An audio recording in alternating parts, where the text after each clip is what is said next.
Selamat datang di channel Om Har. Pada video kali ini saya akan membahas tentang bagaimana kita mengelola keuangan pada saat COVID-19. Nah, notabene di antara kita banyak melakukan pekerjaan dari rumah. Tips yang pertama, kita harus melakukan pencatatan pengeluaran kita setiap bulannya. Jadi misalnya kita mencatat pengeluaran dapur atau untuk kebutuhan rumah tangga, kemudian mencatat untuk kebutuhan sekolah anak kita, atau mencatat seluruh cicilan atau kewajiban yang harus kita bayarkan. Setelah semuanya itu tercatat, itu adalah kewajiban pertama kita untuk melakukan pembayaran. Tips yang kedua, bagaimana kita mengalihkan biaya atau kos yang selama ini kita gunakan pada saat kita melakukan bekerja di kantor. Misalnya transportasi, ini kan punya biaya tersendiri, kemudian biaya makan siang pada saat kita bekerja di kantor, kemudian ada biaya entertain yang mungkin kita lakukan hangout bareng-bareng dengan kawan-kawan. Beberapa komponen tadi ini bisa kita alihkan pada saat kita WFA. Kita alihkan kepada misalnya paket data, biaya listrik di rumah, atau juga mungkin bisa untuk biaya air yang harus kita bayar atau pulsa yang harus kita beli.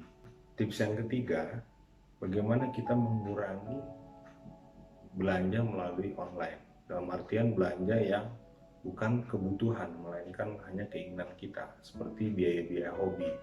Biasanya kalau bapak-bapak yang punya kendaraan, mereka ingin membeli aksesoris untuk kendaraannya, baik motor maupun mobil. Kemudian seperti ibu-ibu mungkin belanja online terkait dengan pakaiannya, dan mungkin itu bukan prioritas pada saat kita WFA. Tips yang keempat adalah bagaimana kita bisa berhemat. Misalnya bagaimana kita bisa berhemat air. Biasanya kalau kita WFA, kita sering melakukan mencuci kendaraan, misalnya motor atau mobil, padahal mobilnya tidak kemana-mana, motornya juga tidak kotor gitu. Ini sebenarnya bisa kita kurangi. Atau hobi-hobi lainnya, kalau misalnya ibu-ibu sering siram tanaman, kalau misalnya malamnya hujan, harusnya nggak usah perlu untuk melakukan siram tanaman, akhirnya kan mubazir, sehingga tagihan air kita tidak terlalu besar.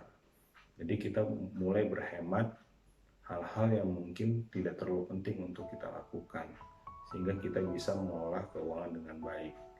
Ada pepatah mengatakan, gagal merencanakan sama dengan kita merencanakan kegagalan.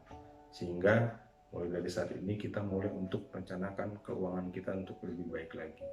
Salam sukses untuk kita semua.